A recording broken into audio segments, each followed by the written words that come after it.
we're always investing back into the business. So I think the first year we only maybe took home like 5% because we were just buying so much machinery. Because the way I like to build my business, if I can get the machineries to do the work as much as possible, and then the employees do a fraction of that work, then the profit margins can be bigger later on.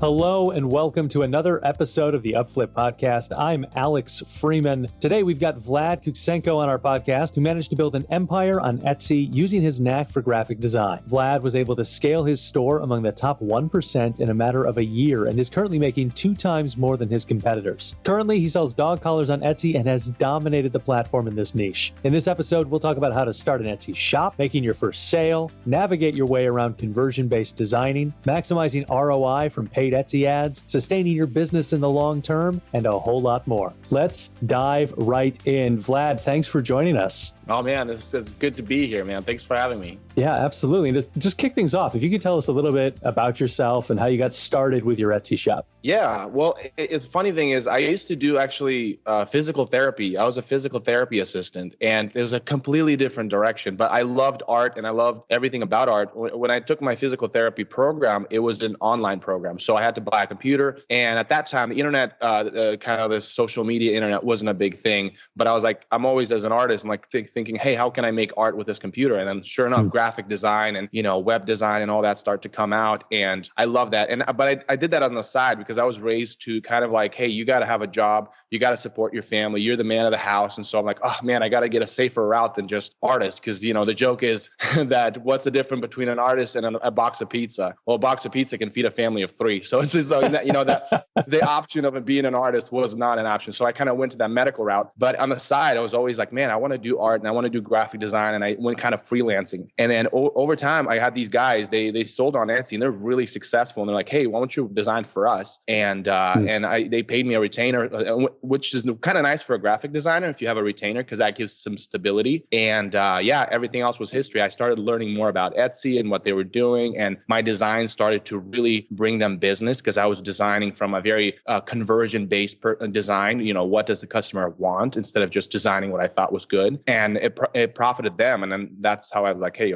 I could probably make it out there myself. That's incredible. So how long from when you opened your shop did it take for you to become the #1 pet product store? And what was kind of the most important factor in reaching that position? Oh man, I think it was like just a little over a year and a half. So I reached my 1% at like a little past a year, and then to become the top pet product store according to erank.com in volume of sales. Now, if people go on there, they'll see that there's other stores, but that's only because it considers the overall sales. But in terms of daily sales, I'll be top. And so, but that position, it took me about a little over a year and a half to get. And I think some of the very most important things that helped me to get there was never to be just stuck on one thing, but to expand to new products as much as I can, to provide as high quality as I can and at a fair price, And so with Etsy, it's handmade, it's work from home, and so usually they charge a lot because it takes them a lot to make. But I had to think about manufacturing instead of homemade, and so doing that allowed me to really reduce the price. And I pursued other products and as much as I could, just spread myself far. And I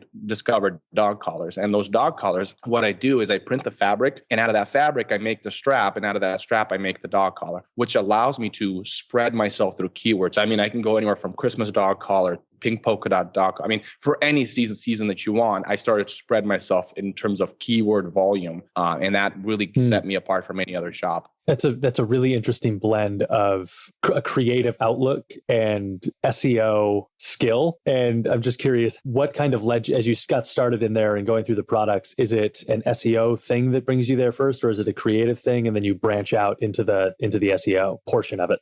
Yeah, it's hard. It's almost like it's weaved together, because like I think of art as communicating to the customer, to anybody that's looking at the art piece, if you're just doing it for the sake of art. And if you can't communicate to anybody, I personally believe that it's not really a true art form. True art form ought to communicate. But when you go onto the market, you have to communicate by them being able to pay for it, right? Is that what they wanted, And so I feel like there's almost like a two-sided thing to that. So I see that they want, say, a blush floral, and I provide that exactly how they wanted it. And so that's like, there's almost a dance back and forth, but it's always beginning with, hey, what are they looking for? What do they want? And I'll design that and use my creativity to supply that. So are there certain types of businesses that do especially well on Etsy? Obviously, you're doing quite well in the dog collar niche. And on the flip side of that, are there types of businesses that Etsy isn't ideal for? Yeah. So I think Etsy is a really cool place. It's more of a want based platform, not a need based. So like Google would be like, hey, I need a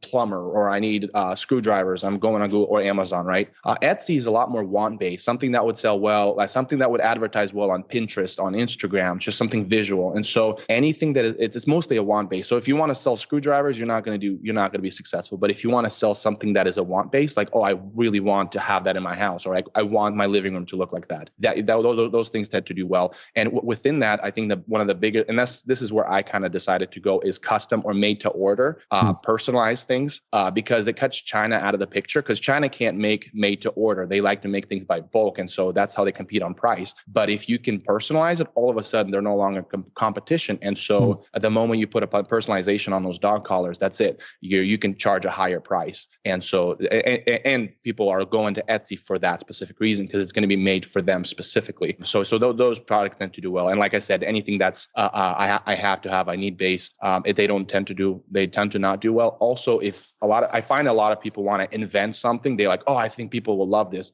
but there's no keyword that they're looking for or attached to that product that customers are not going to find. And so those shops, they tend to not do so well. The dichotomy between want-based versus need-based is particularly interesting, because I think so much of marketing theory is, what is the problem that your consumer is having and how does your product solve it? And we don't necessarily think of, I want a rose gold dog collar as a problem, but is it kind of the same marketing theory for going need-based versus want-based? Yes, yeah, and to that point also, it's nice if you can have both, and I think dog collar is kind of both, because you have to have a dog collar, you have to have an ID that they can contact the owner if the dog does get lost. But once you put that with like something I want, a blush floral gold medal or buckle dog collar, then it becomes even more, higher affinity score to that one. And so there's a lot of different, if let's say a person dresses up a certain way and they want to match that, and they're like, hey, I have this need, I want to match my dog to my outfit or whatever,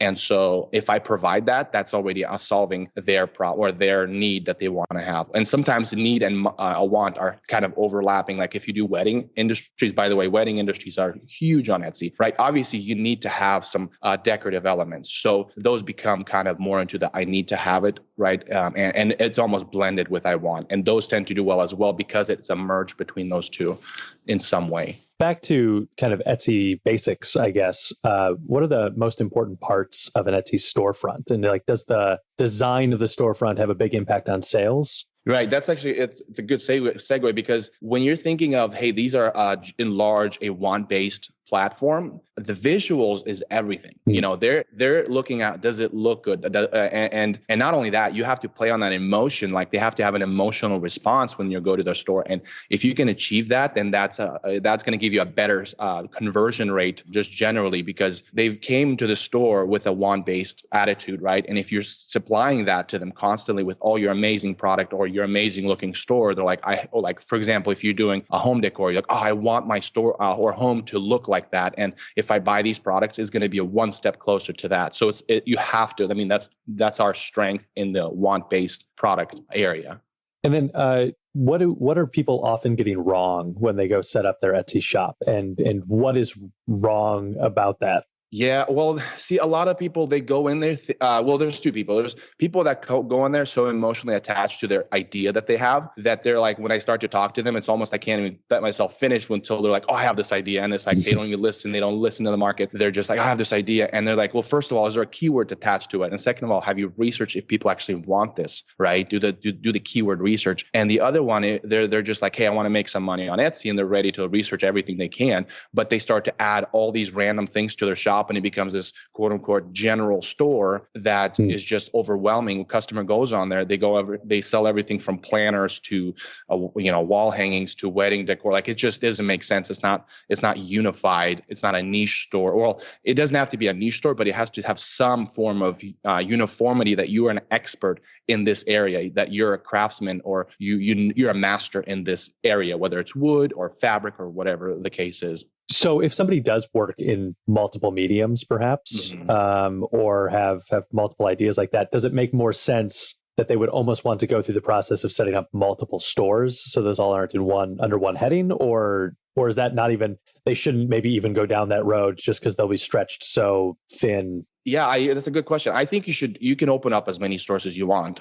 It's not, I haven't really come across any rule that you can't sell the same product on a different store. But yeah, I think it's a great idea to open up another store as long as you have enough products to fill up that store, right? If you just have one product, you don't want to open up a store with one product, but you want to create, I always talk about this, that you want to create this aisle experience. Like you go to Target, you want to get yourself gift wrapping. They're going to have tape, they're going to have boxes and all these kind of things to wrap your gift. And so you want to create that when they come to your store. Do they feel like they can buy more than just one? And also that reduces your ad cost, because if you're spending money on their on the advertisement for them to come to your store, you want them to buy more stuff, and you show yourself like you're an expert at this niche that you are presenting to them. So I think especially if you're in multiple mediums, you could definitely explore different products as well, because you have such a variety of abilities. I think that's a very appropriate course of action.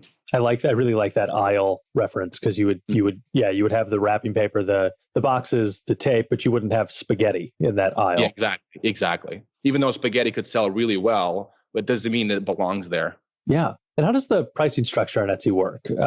And how much should a new Etsy seller budget for kind of setting up their storefront and getting their first products to market? I'm kind of very aggressive. I'm okay with losing money in the beginning. I underprice all my competitors, and not to show that I have a cheap quality product. It's more like I would almost say a hack, and I don't recommend this on every product, but I like to sometimes just underbid my customer, my competitors, and then later, once I've ranked to a substantial page or ranking, then I can adjust my price. And my rule of thumb is usually in the middle. I don't like to be too cheap. I don't like to be too expensive.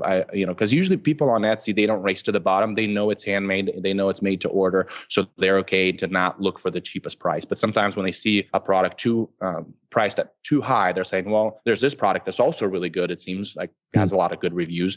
And so I'm going to go with that one. And so it's just a rule of thumb, for me at least. Within that, is there any kind of advice on specifically setting margin on a specific product? Or is it just kind of like letting the market set that rule of thumb for you and you find the middle ground? Yeah, that's a good question. Yeah, sometimes I do look at what my competitors are doing. But I think it goes down to what's your manufacturing like. And that's the thing. A lot of people that go on Etsy, one of their problems is that they make a product and it takes them just too long to make. I remember when I started doing dog collars, all of my competitors were doing priced high. And when I started sewing my first strap, I realized, it takes some time. So I had to create some templates, foldable things that made the process really fast. And I got it down to making a strap in like a minute and a half, which is still too slow. Now it takes me seconds to make a strap, but that gave me an edge, and I was able to bring the price lower. And so as far as profit margins, it really doesn't matter at that point, because you're competing with your competitors, and you have so much more elbow room on Etsy, because like I said, they don't race to the bottom, and it's not like Amazon. You got to sell a dog collar for $9.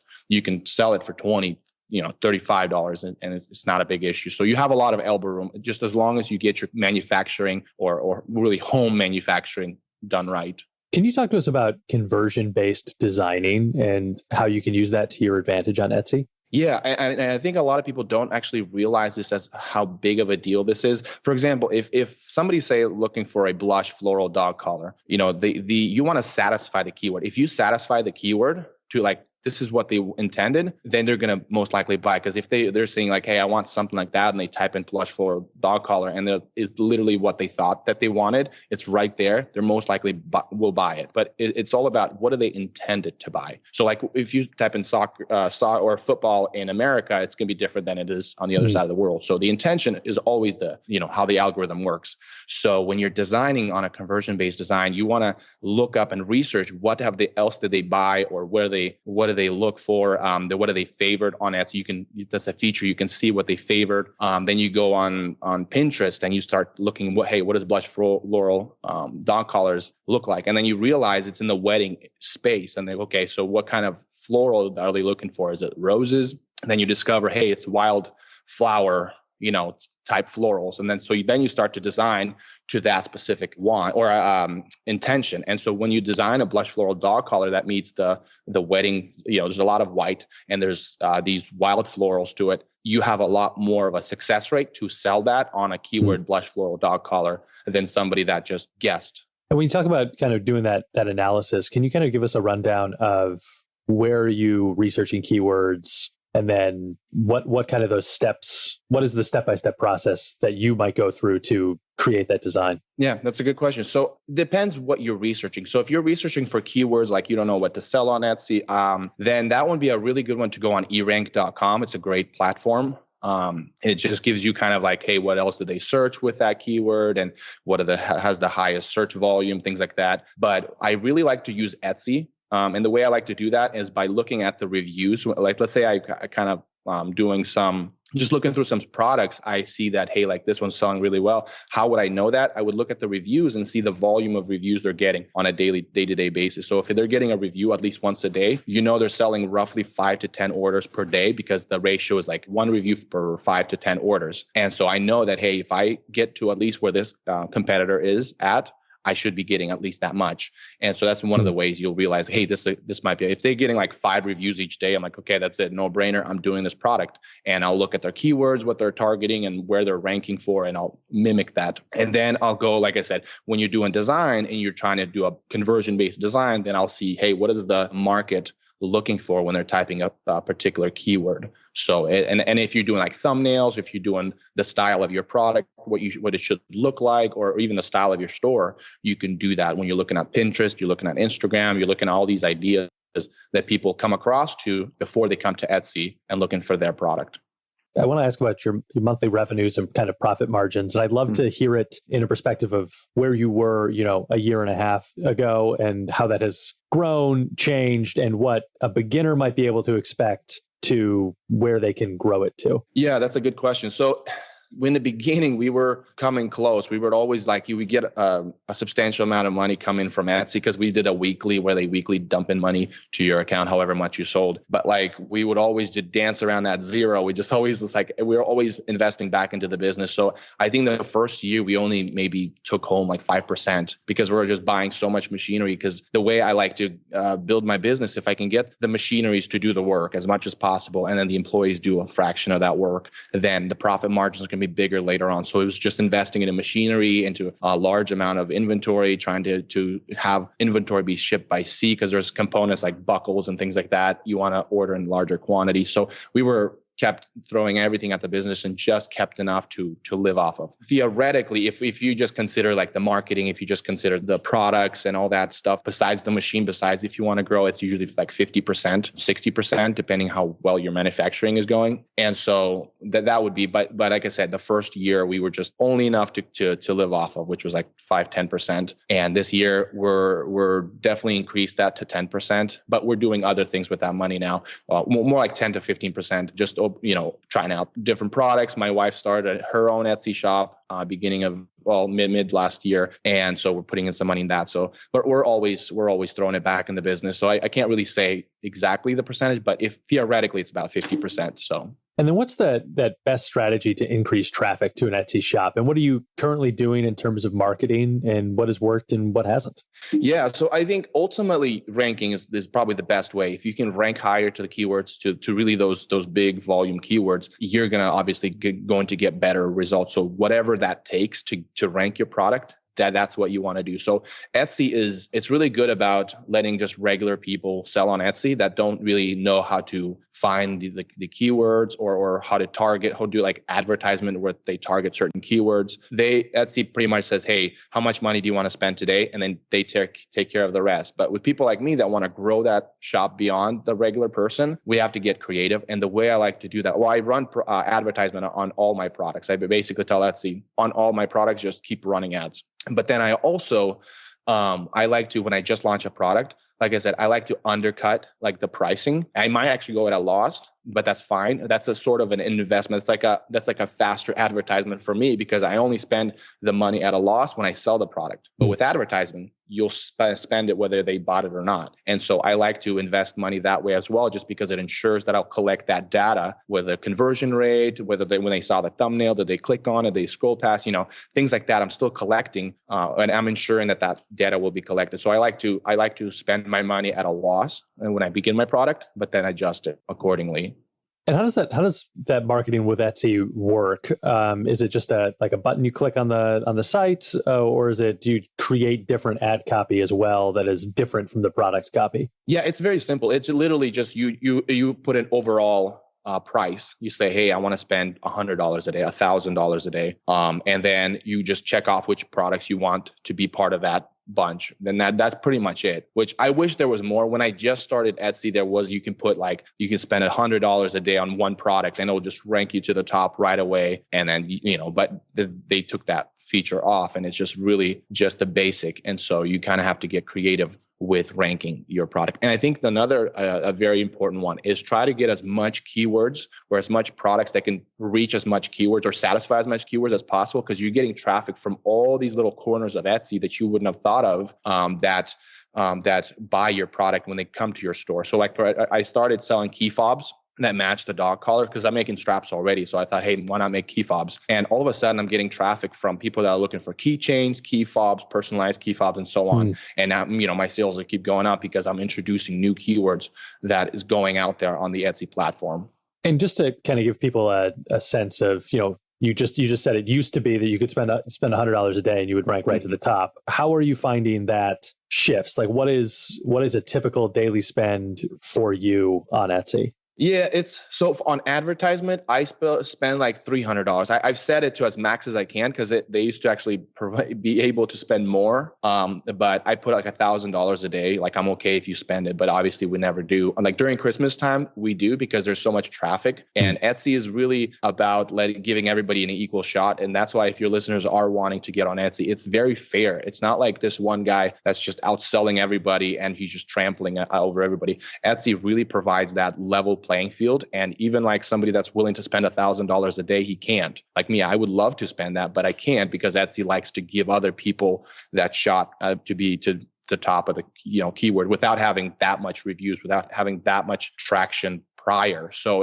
every single listing begins from the same point. So, and I wish it was different because obviously you get to a place you're like, I wish I can go more, but then you understand like, hey, this is providing a living for a lot more people than just me. So I'm thankful, and I kind of step aside for that. So with that in mind, where it's not necessarily an advertising platform where cash is king, what advice can you offer for maximizing that ROI from paid Etsy ads? Yeah, and that's actually right. Cash is not king. It's about your creativity. People on Etsy are creative people. They make things with hands. They come up with some crazy, you can go on rabbit holes on how like the kind of stuff people make there. So it's about how creative are you? How do you provide, how well can you satisfy the keywords with your creativity? And if you can do that, you might not even have to spend a dime on advertisement. It'll just sell by itself. I've seen stores that literally have 3 or 4 products, but that one product just shoots to the top because it's just so well made. So yeah, it's really visuals. Do you kind of trigger that emotional response when they see your product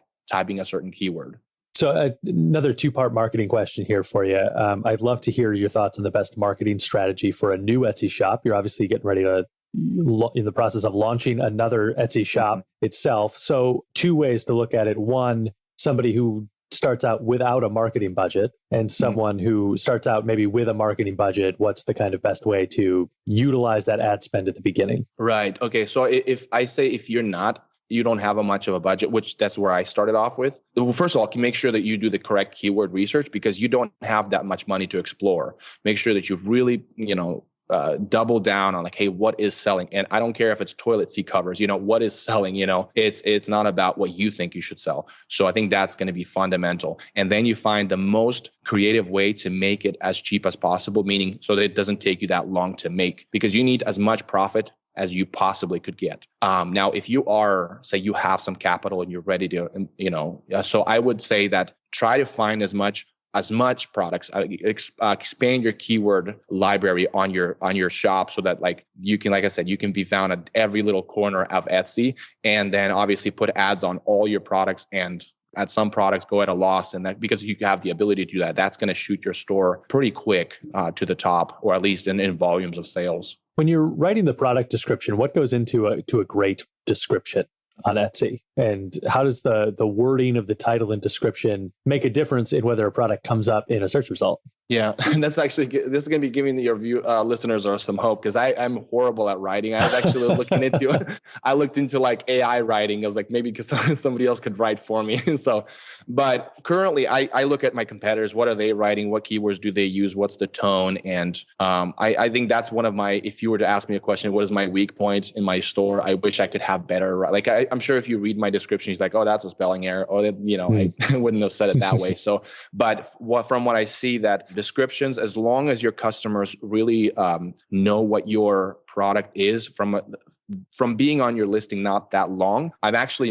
a bigger proponent of, if you can explain what you need to explain in your keywords with a photo that they're going to look at, that's going to be better for your store, because that shows you a better conversion rate. They're just going to see and understand what it is. Like, for example, sizing, right? Instead of writing out what your dog collar sizing is, just, unfold all the sizes of collars and do graphics on it where it says this many inches and this width and this, if you can do it with photos, that would be best, because I find that on description, it doesn't matter for SEO. It really matters on the title and the tags. If you have good keywords, and it really works for SEO, but the description, it really doesn't matter as much. So that's a benefit for me, because I'm a graphic designer. So I try to communicate as much as I can on the listing photos, because it's so much faster for them to see it, realize it, and buy it, because that, like I said, improves your conversion rate. I'm glad you brought up the tags, because I would love for you to explain what they are, why they matter, and how you can write a great one. Yeah, so tags, pretty much you're telling Etsy what this product is, and it needs to know, hey, where should I put this product? If I say I sell a dog collar, I need to make sure that it knows a dog collar, some design elements, what buckle colors I have. If somebody's looking for a black buckle, metal, whatever, and they keep writing the designs, Etsy would be like, oh, I know where to find that. So that's really important for the Etsy algorithm.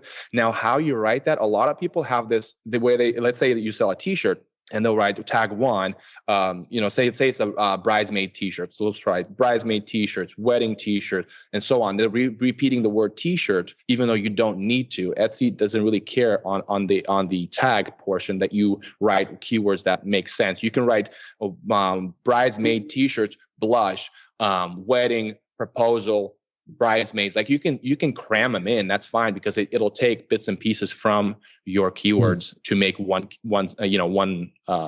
three-tiered keyword if they're looking for that. But it's just like a trick that I've discovered that works for me. The first 3 tags that I do, I'm okay repeating a certain keyword, because initially Etsy will take those tags as is to try to test them out. Like if there's a high ranking, for example, if I'm selling bridesmaid t-shirt, and then like bridezilla t-shirt, let's say those are the top. I'm okay repeating the keyword t-shirt, because it'll take those 2 or 3 keywords and it'll test them out. And if it's a high volume keyword, then I'm going to get results right away, or sooner at least. So I like to do that on the first 3 tags, repeat a certain keyword, but after that, just cram them in as much as you can. But again, make sure that you do keyword research. And when you do that, you then have the correct set of keywords that have high volume of traffic, and your listing will do a lot better when you try to rank on as many keywords as possible. Even if it's just okay on many keywords, then really good on one keyword. That's a better option to do tags. Also, that creates a lot more stabilities in your sales, because if you're ranking really nice on bridesmaid t-shirt, but then if you start derank, let's say you go on second page, your sales just tank. But if you rank okay on a lot of variety of keywords, then you're going to have a lot more stability in your business. Are you using any tools to find those iterations of keywords so maybe you found like the keyword that seems like it's got a high search volume, and then you want to look for those iterations to fill the tags? Are you using any tools for that, or is that just a creative brainstorming? Yeah, well, I definitely use eRank. I think eRank is a good one. And then I use my competitors' listings.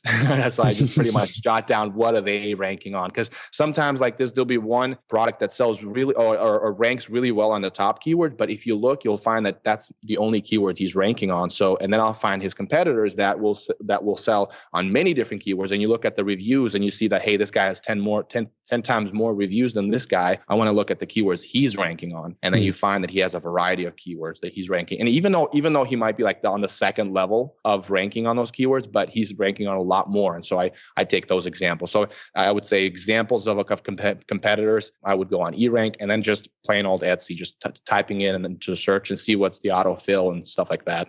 And then how do customer reviews affect the visibility and traffic of an Etsy shop? Are there any strategies you can share for getting more positive reviews? Yeah, so I think for the SEO portion of it, I think it's a factor. It's not a deciding, like it's not a big factor, but I've seen listings that rank to the top having like 2 reviews, so it's not always the main factor. But I feel like it does play a role in it. I think that the best way, some of the best ways to actually get good reviews is be very clear in what they're buying. Like if it's sizing, if there's something they're not seeing, if like let's say that a dog tag is the size of a quarter, then maybe put a quarter in next to a dog tag in the photo so that they have there's some clarity to what they're buying. Because then if they get it and it's the wrong product, they're gonna be responding with a poor review. The other thing is obviously improve your quality and don't oversell something. Don't just increase the saturation on your product. Make sure that it's fair in terms of the color and the size and make sure you're not cheating out on a price.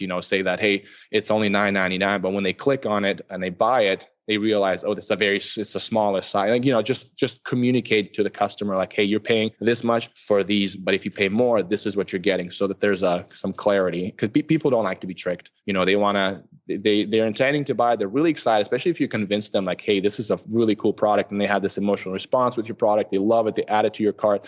They bought it, and when they received it, it's not what they intended. You want to make sure that that's consistent with what they're seeing. What kind of products are trending right now on Etsy, and how can a new owner figure out what products are top sellers?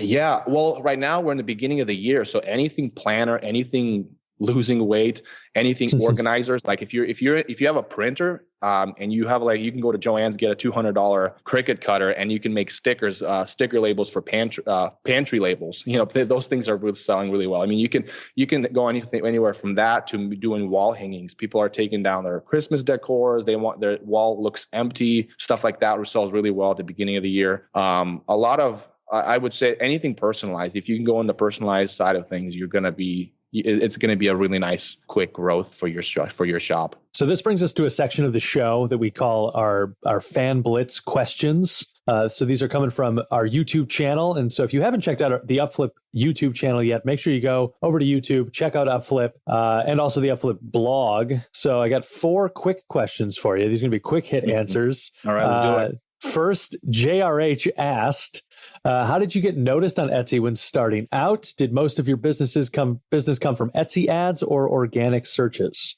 They started from organic searches. I really looked on like I said, ranking was my number one priorities. If I can rank it better, I'll get more exposure. Matt W. asked, how do you do product research? How do you find good niches in areas that seem too competitive? Well, I think keyword, like we were talking about, utilizing eRank, utilizing Etsy, just to search Etsy, looking at your competitors, what are they selling? When you're seeing the competition, there's like a lot of competition. That shouldn't actually matter. Competition on Etsy is really easy to beat. It's usually somebody that wanted to start an Etsy shop. They started, but then they never followed up with that. Competition really doesn't matter. Even if there's a high saturation of competition on Etsy, it's actually very easy to beat them by just good photos, good price, well-designed shop, and those should be enough to beat 90% of your competition. Sylvester Aneo asked, do you like dogs or are you just in it for the money? That's funny. If my friends are listening, they'll be laughing because I actually don't have a dog. I was all just, what does the market want? What can I do that creates me as much keywords as possible? And I realized dog collars and the variety of different dog collars or in terms of design. So this is a me follow-up. Has any of this made you want to get a dog? Yeah, no, here's the thing. Because we've invested everything into the business, we hadn't had a chance to buy a house. And so we rent, and all our landlords say, nope, no house. And we've looked for places to let us have dogs, and they're like, nope. And so I would love to have a dog.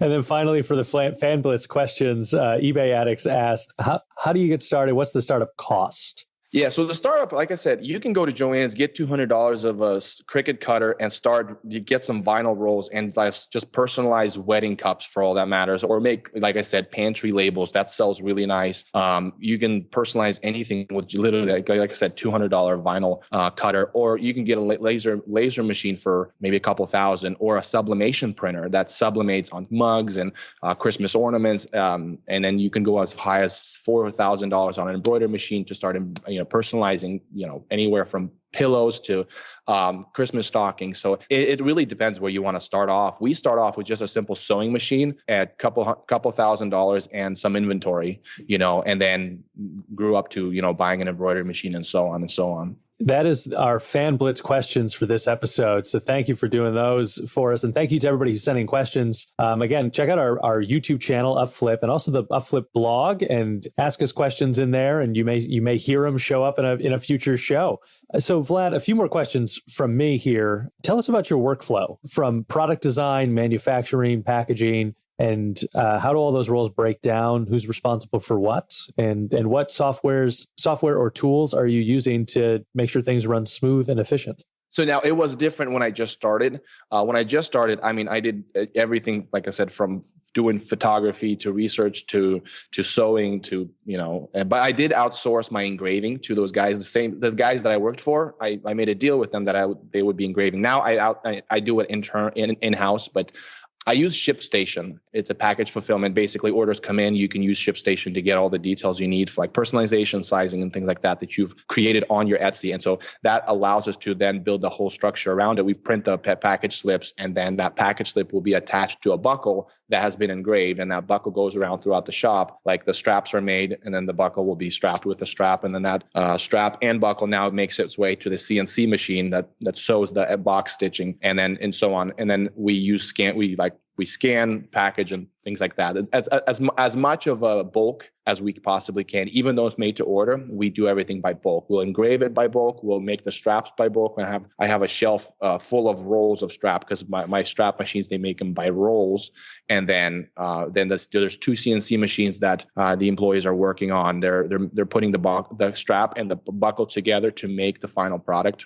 And then we have a packaging station. We package them. So we try to do as much bulk as possible. That does reduce the cost per unit. So in terms of software, I do obviously Illustrator for vector designing the designing the fabric. Sometimes I use Photoshop depending on what kind of design it is. Also just Final Cut Pro for like videos. I literally record with my phone. If you look at my videos, you'll see that like it's a good quality, but I do all with the phone. And a lot of people get surprised when I tell them that it's not even a camera. It's not like a professional camera. It's literally just a phone. And I use Final Cut to edit that. And then obviously use Photoshop to edit my thumbnails and things like that. So yeah, it's very simple. It's nothing crazy. I bought a light box from China. It's like 3x3x4 light box that does really well. And I take all my product photography there. So really simple in terms of what goes on the website or what goes on the shop. But when it comes to manufacturing, we do have some serious equipment, but it took us time to get to that point. Yeah, I mean, that's a pretty serious workflow.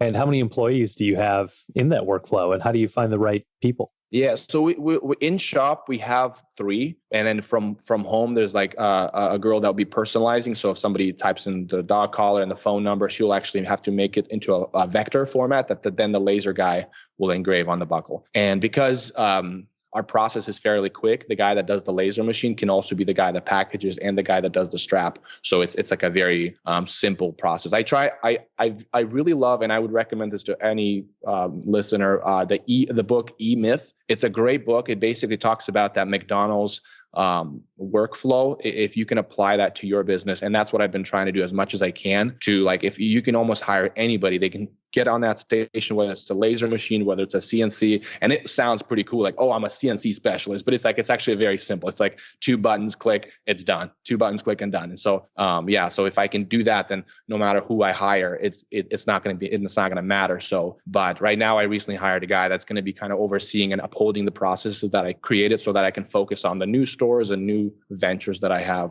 coming. when and how do you use sales and coupons for your shop, and how can those be beneficial for growing sales and traffic? Yeah, so that's a good question. So when I talk about, I in the beginning, I sell it at a loss. I actually don't, the price will be original price, but then I'll create a really big discount and I'll do that. And if I have a new product, sometimes if there's a product that's really easy to make, I'll position it in my shop in such a way that when they want to check out my shop, they'll see the new product, and that new product has a chance to be sold. So I'll sell this cheaper product that doesn't really cost me that much, like this key fob. It really doesn't cost me that much to make. And so I'll sell it for really cheap, like $5.99. And people I lose money on that, but that's fine. It's like a rotisserie chicken thing. If you go to Costco, they don't make money on that thing, but they make money on all the other things you buy. So I'll do that for my key fob. I'll make it on a super big sale, but then they come to my store and they buy a matching dog collar because they realize, oh, I can match them a dog collar, and they'll buy that one dog collar. So I'll use it for that. Also, like Black Friday sales or any events, or like Valentine's coming up, I'll put some sales there just to get some attention, because plus I'll be adding new product of Valentine's too. So I do want that exposure. And then what tools and support does Etsy have for sellers that new store owners should be aware of and use? And especially, are there any hidden or little known features and tools that they should be aware of? Yeah, so Etsy does a really good job on working with, or at least providing the resources for just people that have never even know what SEO stands for. There's a lot of great resources like blogs and people they can follow on Etsy that explain how to do it. There's and like I said, their dashboard, their analytics dashboard is really easy to use, and it tells you exactly what you need to look for.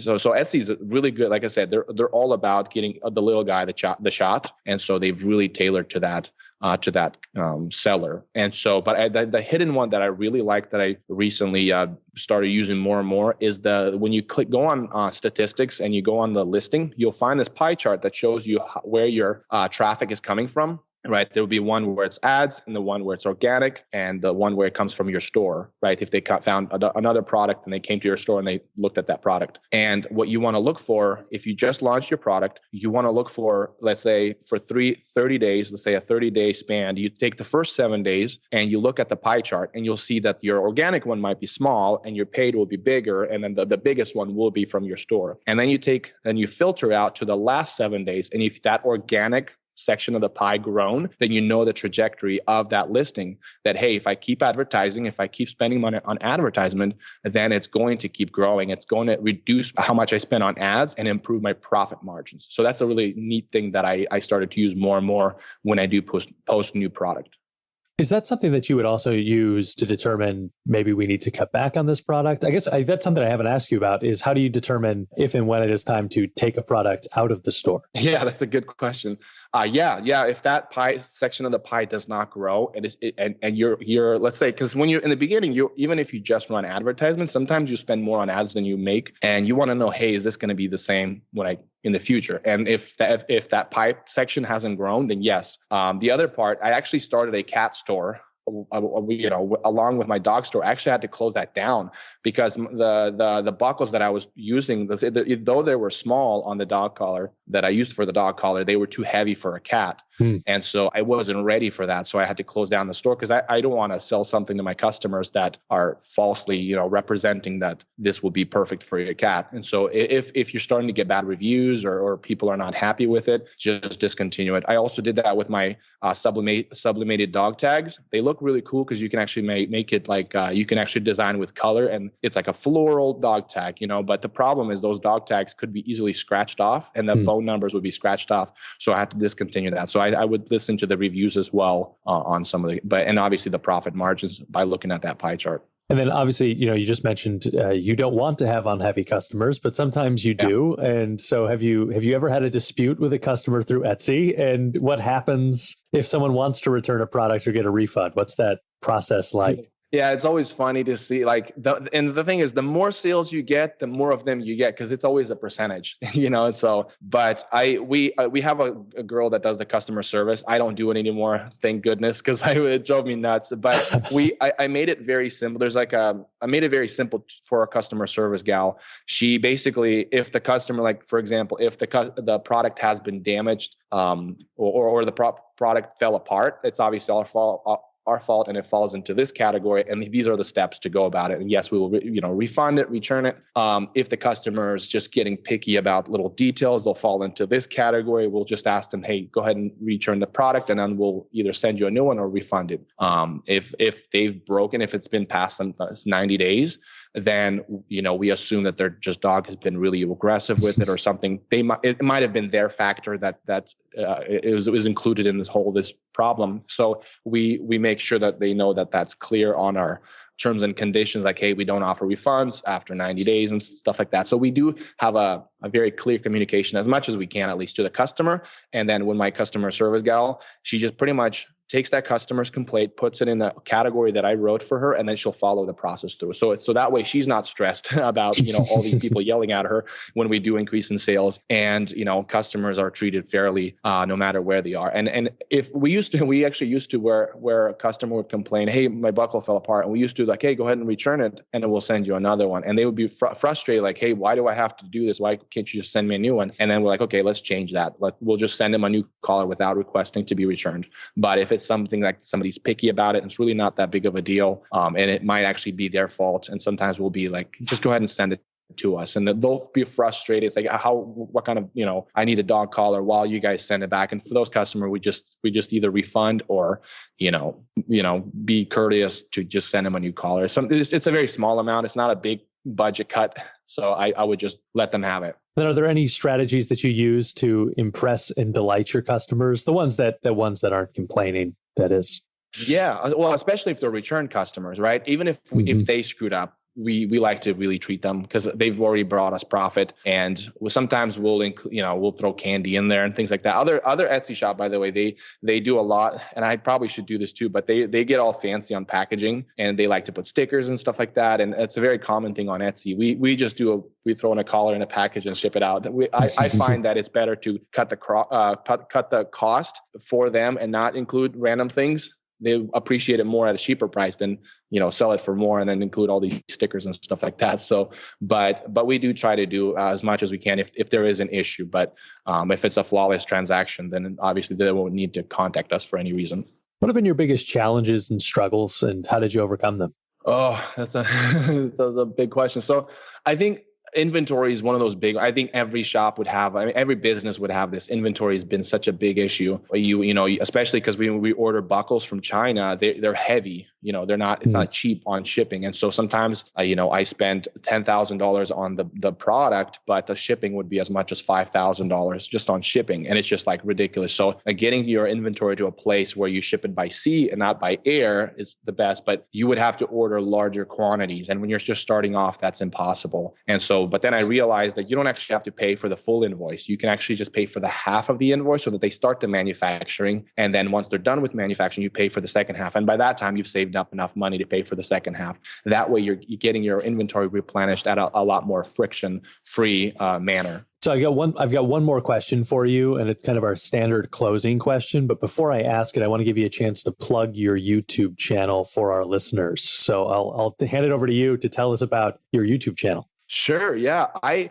get a lot of people ask me, what should I sell? How do I start? And I thought like, hey, why not just start a YouTube channel and just refer everybody to that? So my whole intention with my YouTube channel is to help people that want to sell on Etsy. Like I said, Etsy has provided me the opportunity to be where I'm at, to live out designing and creating products and not do physical therapy, and I want other people to have that opportunity. So if that interests you, I'm actually, like I said, I'm going to be opening up a whole new store, and my goal is to take it to the top 1%, but I'm going to document everything that I do. So if you want to go on that journey, go ahead and follow me or subscribe to that channel. And what's the channel one more time? Oh, sorry. Yes, it's Talk Shop. If you type in Talk Shop, you should find it. If it doesn't come up, just write Etsy after that. So it's Talk Shop, one word. Awesome. Well, Vlad, here's the last question for you. We like to end our interviews by hearing about your favorite business book. So what's your favorite business book and why? What impact did it have on you? Yeah. I'd say E-Myth is probably my. It's literally a book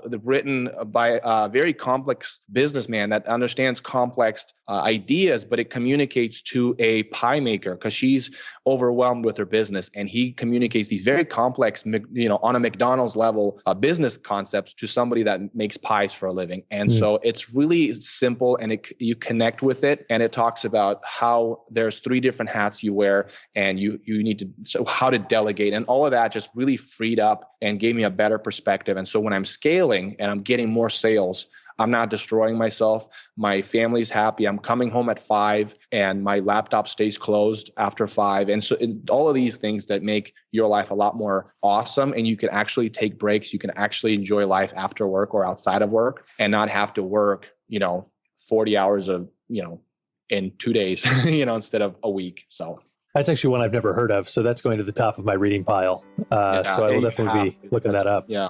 Well, Vlad, thank you so much for stopping by the UpFlip podcast. It's been such a great conversation with you. And to all of our listeners out there, make sure you check out Vlad's YouTube channel, Talk Shop, one word, where he talks about all things starting and growing an Etsy shop. Vlad, thank you so much again. Yeah, thank you for having me, man. And for everybody else, also make sure to check out our blog, upflip.com/blog, and also UpFlip on YouTube. While you're on YouTube, after you've watched some Talk Shop videos, go watch some UpFlip videos. And for more insight and incredible stories, be sure to tune in next week for the UpFlip podcast.